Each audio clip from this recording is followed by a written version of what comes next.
Let's talk about living with alcoholics. 68-year-old alcoholic. Animals, yes. People, alcoholism. Anybody got experience with alcoholism? Like really bad alcoholism, like everyday alcoholism, like drinking everyday alcoholism. Anybody got any experience of that? Anybody? Trying to run one?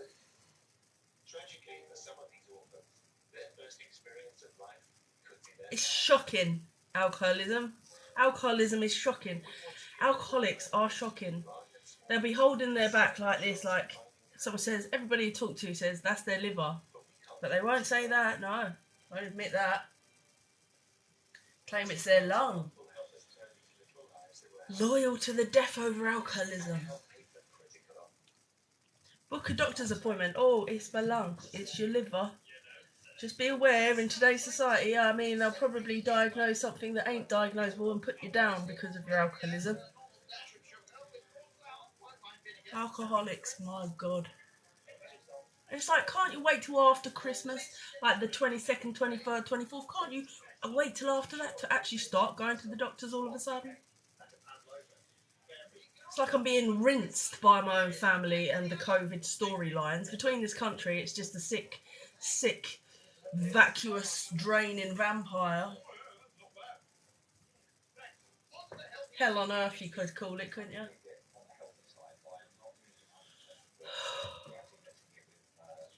Yeah, so alcoholism. Today's topic is alcoholism. Alcoholics. Ones that drink every single day. Ones that have gotten to a point where it's like, would you just argue the toss about anything? If you told someone that, like, someone asked you where I got this t-shirt, I said you bought it. Or, you know, somebody that's like literally like a goldfish. So alcoholism, alcoholics, people that have let it slide all their lives to get to 68 because they're loyal to it to the death kind of thing. Terrifying people. Actually quite, I mean, people think, I think you get revered in this community. I think this little island nation called the UK actually reveres people that are loyal to the death to alcohol. They actually revere it in some circles. Like, yes, that's like strong. It's like, okay, so you're going to keep on doing that even though you're holding your back and it's probably your liver. Everybody says, that could be your liver. No, it's my lung. I'm loyal to the death. I'm going to go to the doctor because my lung. It's not your lung. Terrifying. And then, like, somebody that's never gone to the doctor since she's given birth to her 2 kids, all of a sudden wants to go and get boosters tomorrow. It's like, you're going to go and get a booster at 68-year-old with the issues you got, alright? Fucking terrifying, elderly people. And then all they talk about is how they worry about you. They ain't got no reason to worry about you. I think, like, somehow the sort of the environment you're born up in results in the environment outside your home. Around establishments, you get equal amounts of toxicity, kicks in the head, all sorts of madness. The UK, get me the fuck out of it, really. Don't like it anymore. Especially London. It's fucking dump. It's full of disassociated chaos. Nobody knows what anyone's doing. Nobody helps anyone. Musicians walking around like farts in the fucking breeze. Don't put anything together. Don't help anyone. Don't do nothing for each other. Nothing's nothing. And then all you got a sense of community is you have to like lower yourself to like I just watched that Last Christmas, very good film, but that's literally all you got. You got your homeless cries, your crisis, and your cardboard citizens, and your mungos. And let's look for that for a sense of community. Once I've lost the plot a little bit because coming from my dysfunctional home, like is that what some demographics in the UK have got? Let's face it, who's Boris? Who the fuck is that cunt? Like, fuck, bloody thing just stands there going about nothing all day long, when actually the real issues are what I'm just chatting about here. Like, alcoholic homes up and down the country that are just loyal to the death to alcohol and would deny the nose in their own face because of that loyalty to alcoholism, and that's somehow revered, like a little cult. Like, that's a cult. Alcoholism is a cult. And establishments stand up and down our land like crack dens, really, that we just allowed for so long. And actually around those crack dens, when they used to have rules like no dogs, no this, no that, it was probably because they were the demographics that used to push the actual crack, just to push you that little bit further into derelict bullshit degraded, degraded lands. That is the London scene. And then the London scene, and its lower class working classes, likes to make you on the grind straight away. Get a job, sign on. Fucking Jeremy Kyle fucking promoted culture with its dirty industrial little plot lines and fucking TV shows showing people up for all the stresses probably brought up in those alcoholic homes where it's sign on, get a job, sign on, get a job. So you get on the treadmill and you keep going, and then you reach crisis point. So they invent these massive charities called Crisis, and they're just raking it in. Like, they're getting millions and millions from the lottery fund. They're getting so much money, and it's like, and then they've got choir window in there. That's a choir for homeless people, and they feed people in Tesco sandwiches that are donated, and they get millions of pounds from the lottery fund. And it's like, oh, and then there's Cardboard Citizens getting millions of pounds from the lottery fund, and you're thinking, I wonder what they actually do. Like, I mean, where does the actual money go other than to pay the actual wages, just to sort of like have little arts classes for these people that are just basically as good as pets? Don't you can have a superstar talented pet amongst them, writes their own songs, and they're living in a fucking Mungo's or whatever it is in Camden, exposed to all the crackheads and all the shit and all the bollocks. It's like, could sort the plan out, like, as a charity with millions of pounds, could actually get the person a little studio time or actually manage them better, but they don't. It's like, so I come across all this and I've seen all this stuff. And it's just a pile of shit, is London. A pile of shit. Unorganised shit with millions and millions and probably billions of pounds at its disposal, but not actually doing anything other than giving you Tesco sandwiches and an ear to bend and a person to listen to on a wage. That's what they do. Oh, we'll catch you if you fall. No, we won't. We'll make you perform like a seal on a stage. You've seen that Last Christmas. Watch it, it's on Netflix. Like the homeless people, we'll get them to perform on a stage and then tell them to have 2 biscuits. And it's like they're back at school. I mean, like, that don't really appeal to me because I went on that scene. Don't know why I'm rambling. I'm just rambling about everything now. Because they're the people you turn to when you're in crisis, or if you come from alcoholic homes or whatever. Younger people, older people, LGBT. Apparently there's loads of homeless LGBT now. Younger youth people, probably coming from them kind of environments. And then you have to watch this stuff about cleft lips asking for more money. More money. Want money off of us? UK. I don't think anyone's listening there. I'm good at driving away everybody from my room. Yeah. Because nobody likes the truth. Nobody likes the truth. So yeah, maybe my mum's going to get put down by the NHS before Christmas. That should be fun, shouldn't it? Well, happy Christmas, Laura. Getting a booster tomorrow, the 26th, 23rd, 24th. The worst times. The worst times. Yes, so why would you do that? You've got to ask yourself why you start caring about your health now. 21st, 22nd. I just saw a disturbing thing about 22nd and 23rd, 24th being the bleakest times biblically, and that was why Jesus was born on the 25th or whatever, because they coming out of the total darkness where people died and shit. And it's like, oh great, they're going for a booster on the 22nd. It's like, can your universe of information input and what's going on in your personal life get any worse? Like, can it? Can it get any worse? Alcohol has a lot to fucking answer for, I tell you that much.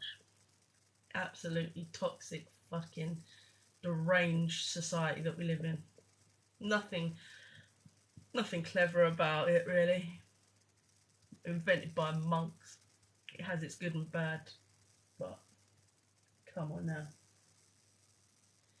All it does for me, alcohol, is make you vulnerable to uniforms that can arrest you on holiday at airports, and then like start throwing around bollock DCs, just abusive, sadistic elements in society, whether they be in or out of a uniform, and just exposed to so much shit and scourge. And like I said, I swear it's a cult of some kind. I swear it is. It's like with the EastEnders and their Victoria pubs, every soap with its pub in it. It's just like this established, this is the way it is. And often, like I just found around about establishments, depending on your parentage, it's like they've got designs on you. You feel like your own fucking destiny is out of your own hands. It's like trying to escape a maze in a London place. or where your locale is, your demographic is born. It's like trying to just fucking escape, and all the time you're saying, oh yeah, I'm putting to work my work ethic and what I've learned from my working class background, which is exceptional. Nobody on this planet has got a working background like mine that made these dots all possible to add up to actually really do something quite amazing. But it's alright, don't listen to me. I've only been talking about it for a decade. Why don't you just like put me in a cell some more and kick me in the head some more? That's the UK. That's the UK. When it comes to women with designs of an intelligent nature, that is the UK. Like I said, that is all they got. And you can go to all these charities and you can preach to them, tell them your case of which you're certain, and they'll give you a Tesco sandwich and nod. But they won't do anything about it because they're not actually help. They don't care about homelessness. They just provide a space for them for an hour and on a rota, and then put all the money in their pockets, don't they? Really, they do. Lottery. You win the lottery, you can test lottery tickets. They just make your life harrowing, pointless things. It always says 0 people watching though. Look at the comments. More likes can attract viewers. Why does it say look at the comments? Are you sweating? No, I put some oil shit on my face. Hell, there's more people in the room than it says. It says 0, but there's someone there. My light's going up. So yeah, anybody else from London? Because yeah, until you explore it, you don't know it, and when you know it, you're like, God, this is a really disheartening place. Really, it's like even when you really explore it. I mean, I'm talking like last Christmas. Watch it on Netflix. Like explore it like that. Go explore it. Like go to the soup kitchens. Go to the churches. Go to the places. I don't think like. And there's a guy as well called Worried About Mike on Netflix, and he talks about distributing food. But it's like they do all that, and they get the food for free. So you think sometimes like I just don't understand any of it. They just kind of exist, and they don't help. That's my point. With their millions and billions of pounds, they exist and they don't help. They really don't help. The culture, and the culture is bad. It's like I don't like to be like the negative person, but it is true. It's bad. It's like yeah, people just sort of like it's degenerate. It got into degenerate culture with the establishments and drinking and alcoholism and stuff. And I'm just terrified. I do feel like my mum's just a guinea pig. Like at her age, she's some drink. And he'd prefer that she didn't go out and socialise when she drank. She's like, you are there to make me my dinner. And just whatever, I'm not sure what it is. Marriages of that kind, like the old school ones. Like, what is it? I just like, is it more convenient to put your wife down? I get so paranoid about our culture. I just don't trust it at all. All of a sudden, all the screws are turned to make people go to the doctor. And you haven't been in 40 years. Why are you believing in fucking jabs and boosters, Mum? Like, with, your precarious... just don't know. Sometimes really just don't know. Fucking society. Anyway, so, more... Yeah. Terrible. The farm. I just call society the farm. Once I was fully woke, I pulled the ripcord. I don't believe in jabs. Like, my nan never believed in a jab, but she never left the country. That's the only difference. She didn't go anywhere. That poor woman, when I look at it, it was like I used to be like in a slumber, and I didn't see her for what she was. And at 24, she had every single one of her teeth ripped out of her head by a dentist back in the day, before the pre-war times. I mean, it's like people don't want to hear that stuff either. But it's like, why do you have to do that now? Oh, I went there with a sore tooth and they said I had a gum disease, so they said it'd be much easier just to take them all out.